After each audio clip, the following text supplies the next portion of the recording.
Labor Day is over and the days are starting to thankfully get a little cooler. So I'm taking today to start putting out my fall decorations. So I took most of my regular mugs out and replaced them with my fall-themed mugs. And decorating your home is always a great time to do a little cleaning as you go. So I'm taking the time while my tea is making to wipe down the counters and the tops of some of these containers and to put away some of these things that I no longer need to have sitting on top of my countertop.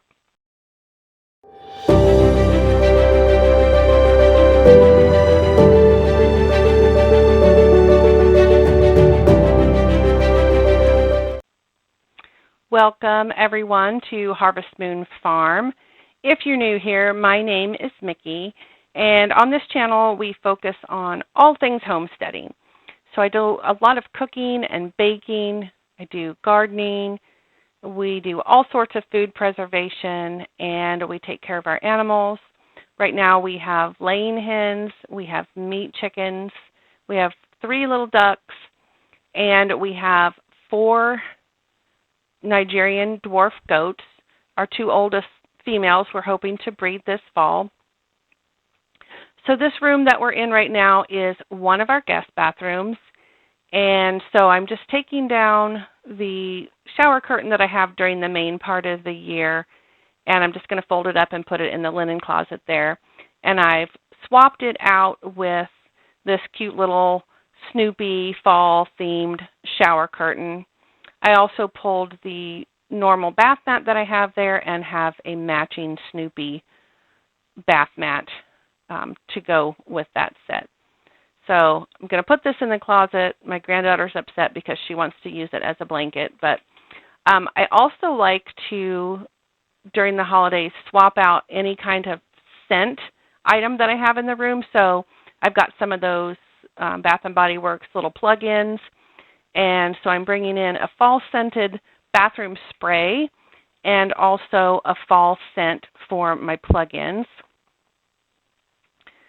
So she's going to help me by putting that sort of where it goes. And then we're going to replace that plug-in with the fall scent.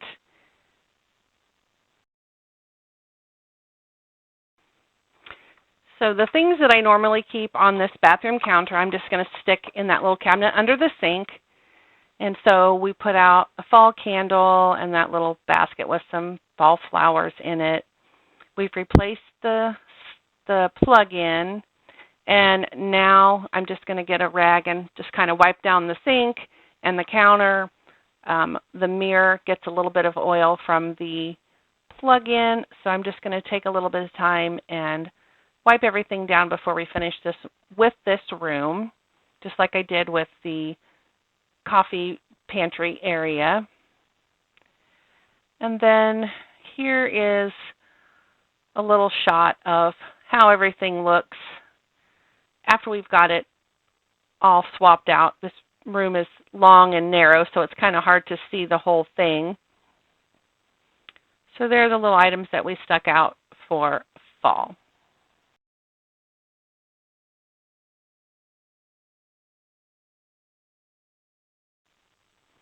So I have 2 main floor guest bedrooms other than the one that I'm using as my office. And it's set up in the Jack and Jill style with the bathroom between them. And I also put up fall decorations in that middle bathroom. And now I've washed all the bedding for both of these beds. And so now I'm putting the fresh bedding back on. And each of them has a matching quilt and pillow shams with a fall pattern on them that I've got on both of these beds.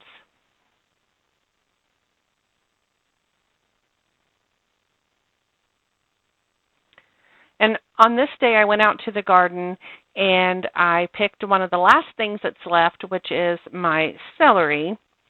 Even though it's very small, as you guys know, I had problems with my soil with this being the first year, and everything is kind of stunted. So it's a little bit bitter to just eat. So I'm just going to kind of rough chop all of it, and I'm going to freeze dry it. So it all grew to a certain stage, but then they never got any bigger than those little stalks. So I'm not going to take off the leaves or anything. I'm just going to cut it all. The only thing I'm pulling out of there is you can see some of those are really yellow or a little bit brown. And so I'm pulling those out. Otherwise, I'm just going to chop it all and throw it in the colander, and then we're going to give it a good wash before we put it in the freeze dryer.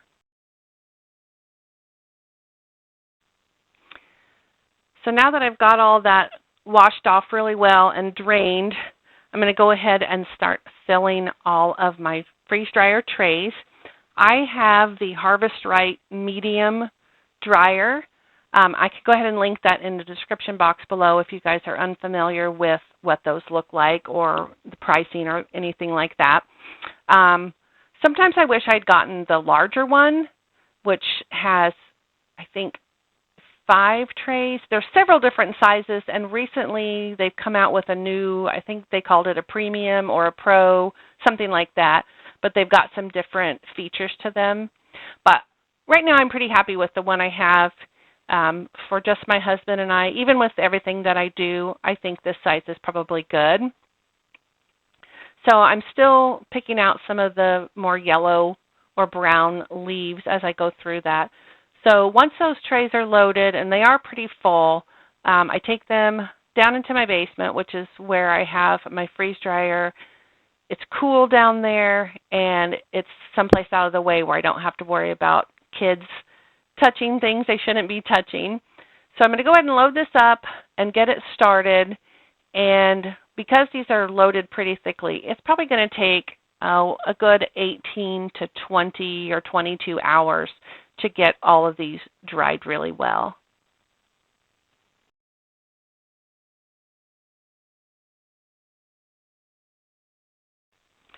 On this day, it is nice and cool outside, so before I started my job this morning, I decided to go ahead and start putting out some of the decorations that I keep on my front porch in the fall. So first I have to clean up some of the just stuff that's sort of accumulated on the porch in the past, I don't know, several months. So I'm moving some of that stuff out of the way, but then I have a tub of items that I bring out. I've got a couple of pillows and blankets or throws. I like to keep those on those rocking chairs. Not only do they look really nice when you drive by, but it's a great place to come out when it gets a little cooler in the evenings. We can come out and sit and watch the sunset and be nice and cozy out there, or we can come in the mornings and drink our coffee or our tea, and it's a nice cozy place. We can just snuggle up with those blankets. I have not yet bought any pumpkins or mums, which I also put out on my porch. So today it's just the blankets and pillows and this roughly, I can't think what, this garland that I'm trying to remember where I put it last year. I did finally figure it out, and it was not where I put it this year, but that's okay. So I kind of wound it around in the back rails of this bench, and it ended up, I think, looking very pretty. So I do go later on and get pumpkins and mums and set those out around all the other items. I put some in that whiskey barrel, and the porch ends up looking very nice. And as I said, then it's also nice and cozy for those cooler mornings or cooler evenings to sit out and watch the sunset or just relax out on the front porch.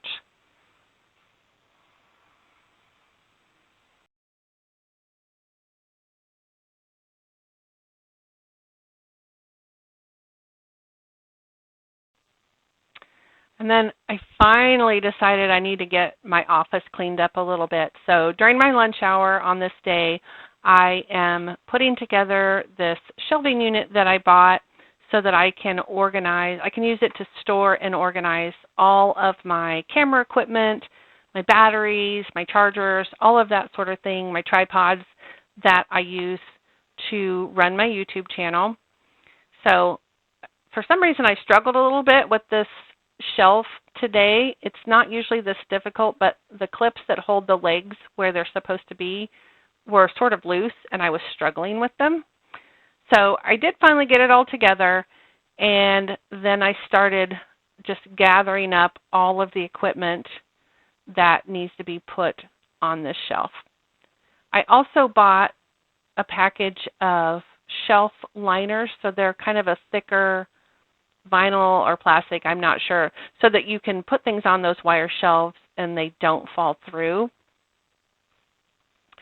Unfortunately, that bottom shelf is right at the same level of my outlet, and I didn't want to fight with it to change it since I had so much trouble. So I made it work, and that's fine. So as I said, I'm just going to start organizing this shelf with some of the stuff that I have spread around this room.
So the next thing I'm tackling in this room, now that I've got that equipment sort of organized, is the closet.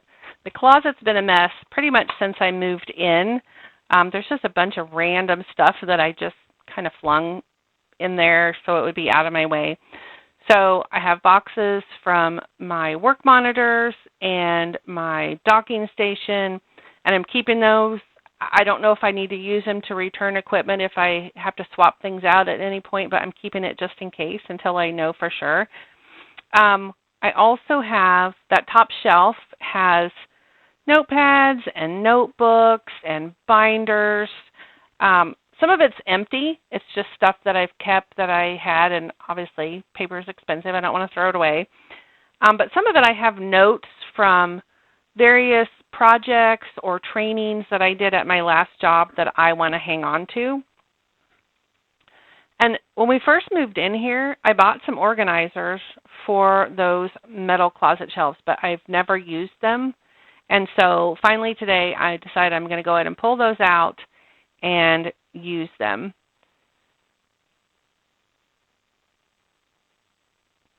So what they are is just like a metal separator. They create a wall between the items that you have on that shelf.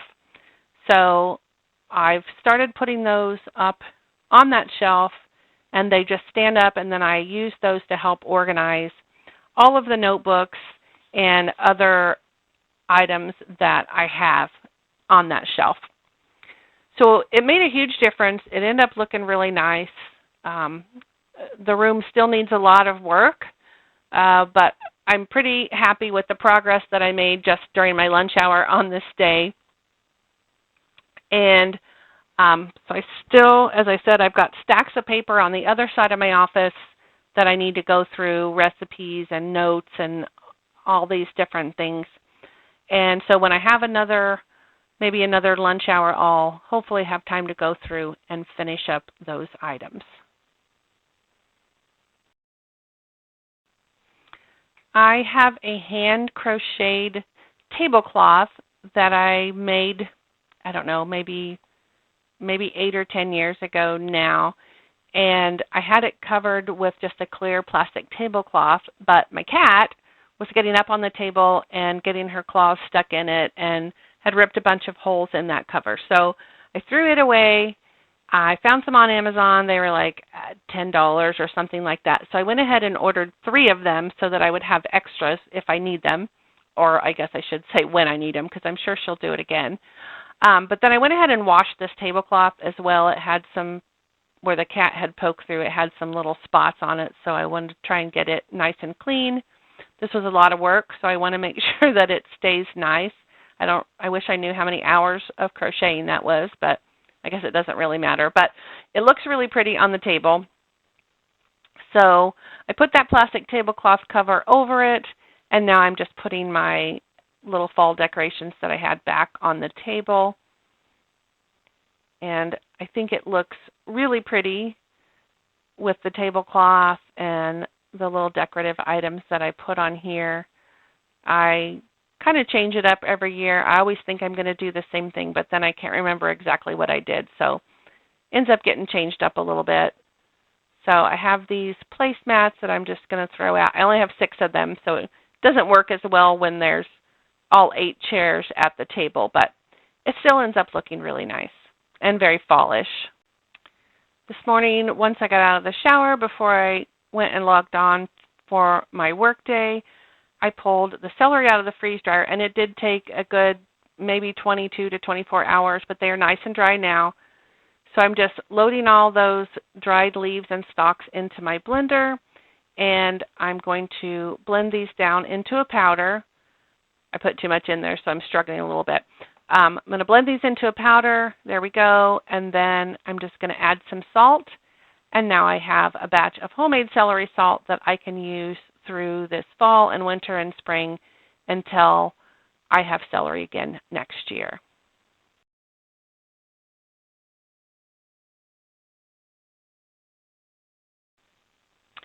For dinner on this night, I've got a bag of pizza dough that I had in the freezer.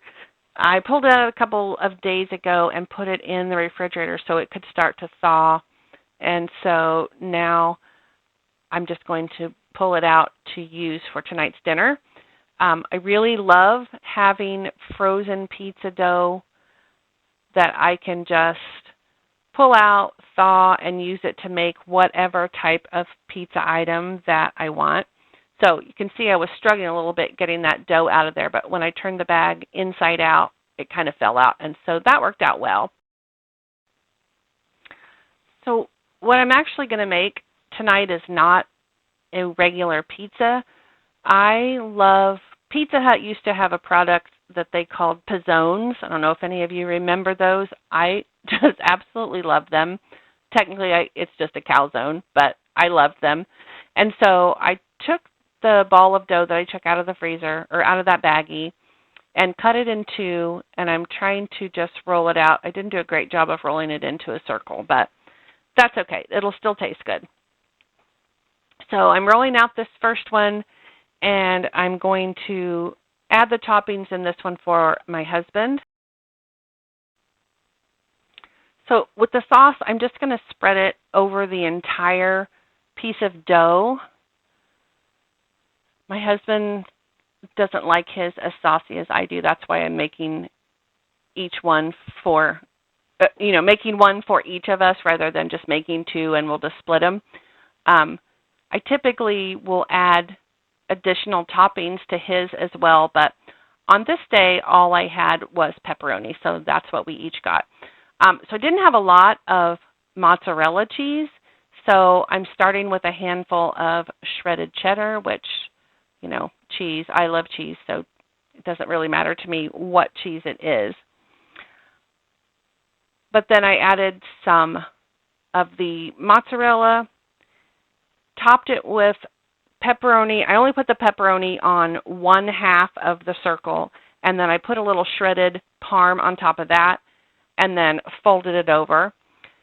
So now I'm working on mine. Mine turned out a little more round than his did. As I said, I like my pizza more saucy than most people, so I'm adding more sauce to mine than I did to his. And again, I'm just going to spread it over the entire piece of dough and add my toppings.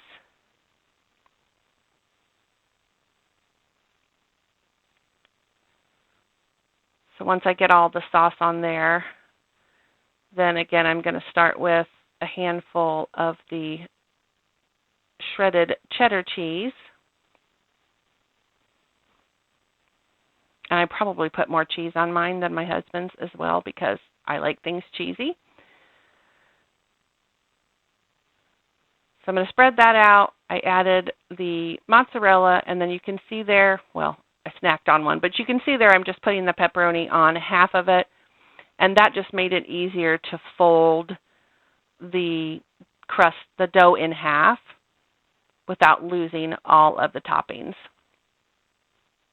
So once I can get it unstuck from the counter, then I just fold that over, and then I used the bottom half of that roll to kind of curl up and over the top edge, kind of creating a seal so that we don't lose any of our toppings while we bake it.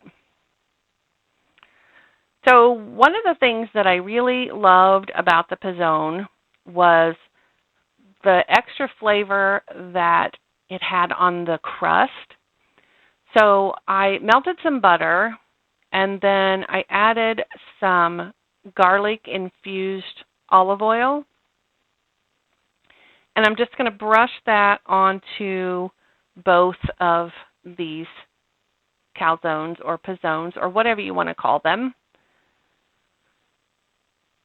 And I really think that this will, well, it did give it really nice flavor. I think it really made a difference in the way the final meal tasted. So this is a little oregano that I'm sprinkling over the top.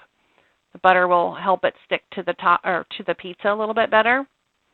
And then I had some extra shredded Parmesan that I went ahead and just topped those with that extra cheese as well.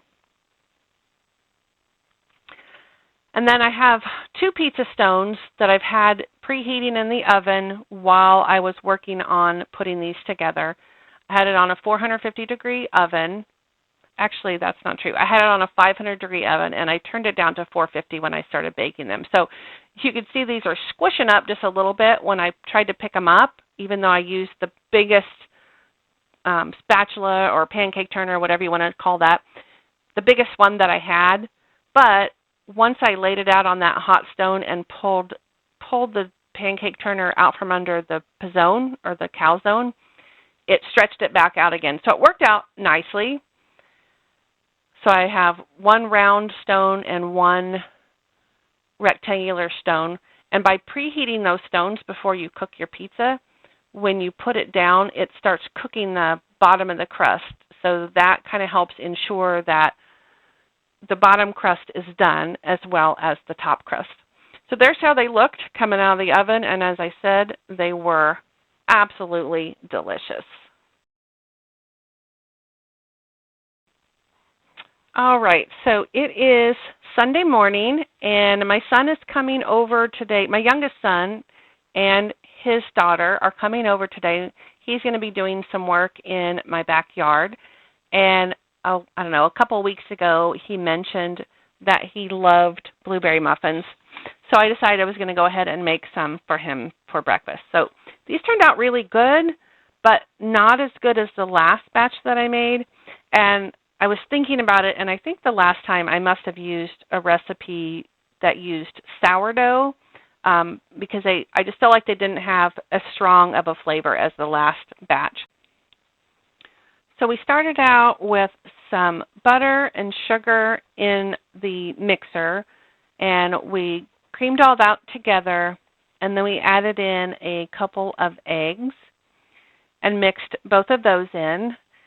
And then once the eggs had been mixed in, I added the flour. There I've got the baking soda, and we added salt. And last we're going to put in milk and vanilla. And we're going to mix that all together. And then we take 2 cups of frozen blueberries, and I put those in a bowl with about a tablespoon of flour. So if you guys don't know, if you've got fruit that you're mixing into a muffin or a cake like that, if you coat them in flour, it helps to keep them from dropping to the bottom of your baked good when you bake it. So for some reason today it didn't work as well, but they were still good. So once you've got that all mixed in, once you've got the blueberries and flour mixed together, then you want to fold those into your batter, and you don't want to use the mixer because you will crush up your berries. So just use a spoon or a spatula to stir those in. And the recipe called for a 12 muffin tin, but I like mine to be a little bit bigger. So I used my 9-count muffin tin. And then I just used a scoop. You could see I used a measuring cup and just scooped those in to make sure that they were fairly even. And then once all of them were filled, I mixed up a streusel topping made with butter and flour and sugar and cinnamon. And mixed that all up and then just spread it evenly on the tops of those muffins. And then these went into the oven for 25 minutes. So while the muffins were baking, I decided to go ahead and clean up the dishes from this morning. So anything that I used prepping for the muffins, breakfast dishes, coffee mugs, spoons, that sort of thing, because, you know, you've always got dishes. They never, ever go away, unfortunately. And I think my dishwasher was full at the moment. That's why I did all those by hand. Then earlier this morning when I first got up, I had pulled out a batch of sourdough that I started yesterday and had let it ferment in the refrigerator all night long. So I pulled it out, and it had been warming up a little bit while I was working on the muffins. So now I'm just taking my dough and I'm prepping it for its second rise. So I cut it in half, and each of those halves of dough, then I have tucked and rolled so that we've got a nice taut, smooth surface on what will be the top of our bread. And I put it in a floured bowl and covered it up to let it rise. And then once they have risen later on today, I will go ahead and bake those. And they turned out really, really amazing. My husband loves it when I make sourdough bread for him. So he's already eaten half of the first loaf. So there are our muffins. They look just absolutely beautiful. So I took one out, even though it was still super hot. I took one out and gave it a try. You can see the blueberries actually did kind of fall, even though typically they don't if you flour them first. But they were delicious, and my son was very happy, and so it was a good day.